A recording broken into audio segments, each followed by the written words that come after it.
बड़े घर की बहू रानी गांव के छोर पर एक विशाल हवेली थी। ऊंची दीवारें, भारी लोहे का फाटक और अंदर फैला हुआ हरियाली से भरा आंगन।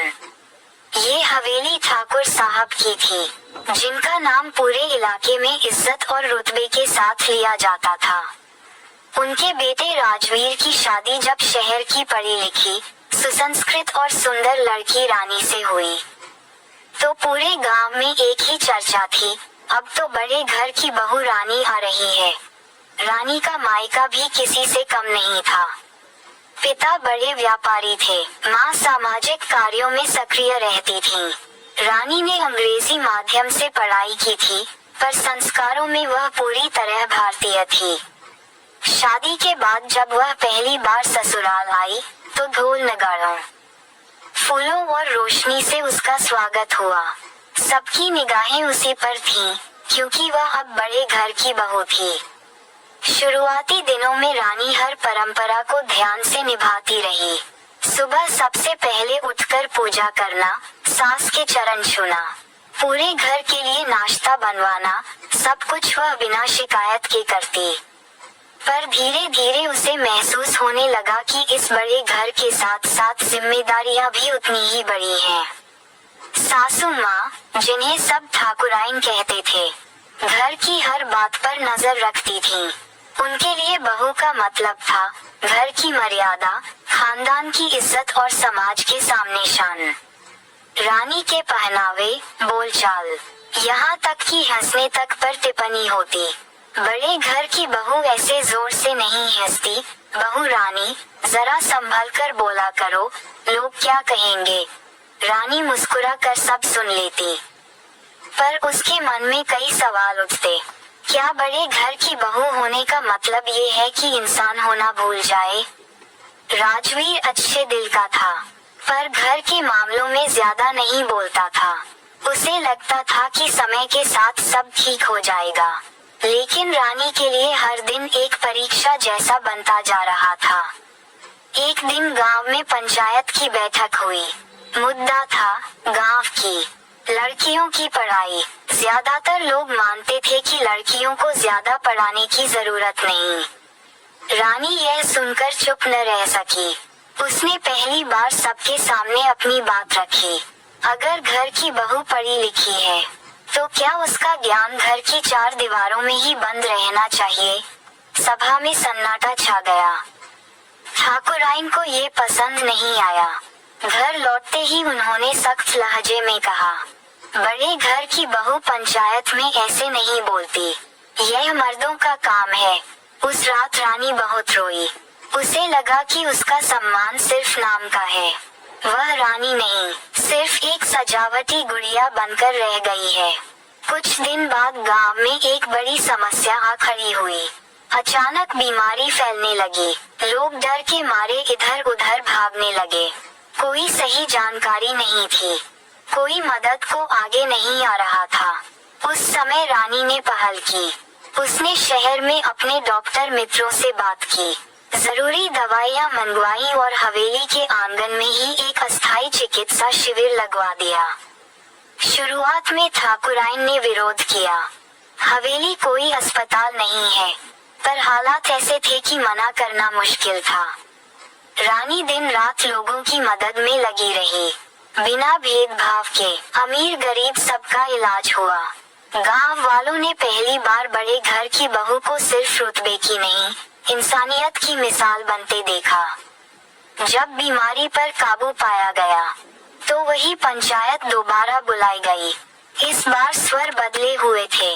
अगर रानी बहू आगे न आती, तो न जाने क्या होता। बड़े घर की बहू हो तो ऐसी हो। ठाकुराइन की आंखें भी नम थीं। उन्होंने पहली बार रानी का हाथ थामा और कहा, बहू, शायद हमने तुम्हें समझने में देर कर दी। बड़े घर की बहू होना सिर्फ परंपरा निभाना नहीं, जरूरत पड़ने पर सही कदम उठाना भी है। उस दिन रानी ने महसूस किया कि उसने अपनी जगह खुद बनाई है। वह सिर्फ नाम की रानी नहीं थी, बल्कि कर्मों से रानी बनी थी। अब हवेली के फाटक के बाहर जब कोई कहता, ये बड़े घर की बहू रानी का घर है, तो उसमें डर या रुतबा नहीं, बल्कि सम्मान और भरोसा झलकता था। रानी समझ चुकी थी, बड़ा घर वही होता है जहाँ सोच बड़ी हो, और बहू वही रानी होती है जो सबको साथ लेकर चले।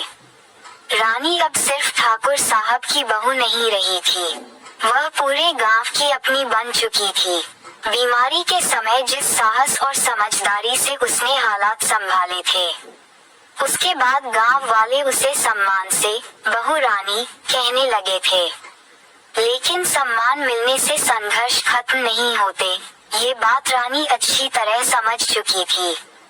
बीमारी के बाद हवेली में सब कुछ पहले जैसा शांत तो था, पर भीतर ही भीतर बहुत कुछ बदल रहा था। ठाकुराइन अब रानी को सिर्फ आदेश नहीं देती थीं, बल्कि सलाह भी लेने लगी थीं। राजवीर को भी एहसास हुआ कि उसकी पत्नी सिर्फ घर संभालने वाली बहू नहीं, बल्कि निर्णय लेने वाली सक्षम स्त्री है।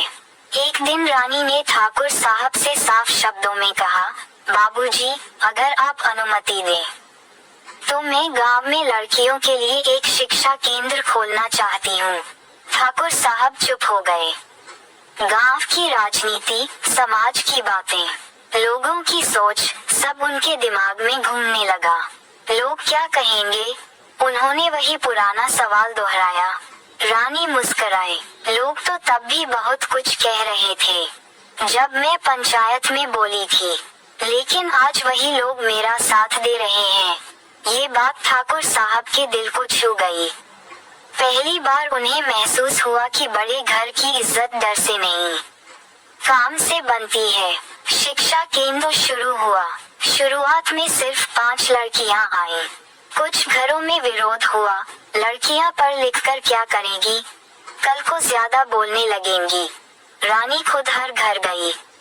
उसने माँ से बात की, बेटियों से सपनों के बारे में पूछा। वह किसी को मजबूर नहीं करती थी, बस समझाती थी। धीरे धीरे 5 से 15 और फिर 30 लड़कियां आने लगीं। पर बदलाव सबको रास नहीं आता। गांव के ही कुछ प्रभावशाली लोग रानी के खिलाफ हो गए। उन्हें लगने लगा कि बहू रानी उनकी सत्ता को चुनौती दे रही है। एक दिन अफवाह फैलाई गई, हवेली में बाहर के लोग आते हैं, बहू ज्यादा आजाद हो गई है। ठाकुराइन के कानों तक ये बातें पहुंची। पुराने डर फिर जाग उठे। उन्होंने रानी से पूछा, क्या जरूरत है बहू इतना आगे बढ़ने की? हम बड़े घर के लोग हैं। रानी पहली बार दृढ़ स्वर में बोली, मां जी, अगर बड़े घर के लोग ही आगे नहीं बढ़ेंगे तो छोटे घरों को कौन रास्ता दिखाएगा? ये जवाब कठोर नहीं था, पर सच्चा था। उसी समय गांव में चुनाव की चर्चा शुरू हो गई। पहली बार पंचायत में महिलाओं की सीट आरक्षित हुई थी। कुछ गांव की औरतों ने रानी से आग्रह किया, बहू रानी, आप चुनाव लड़िए। रानी हिचकिचाए।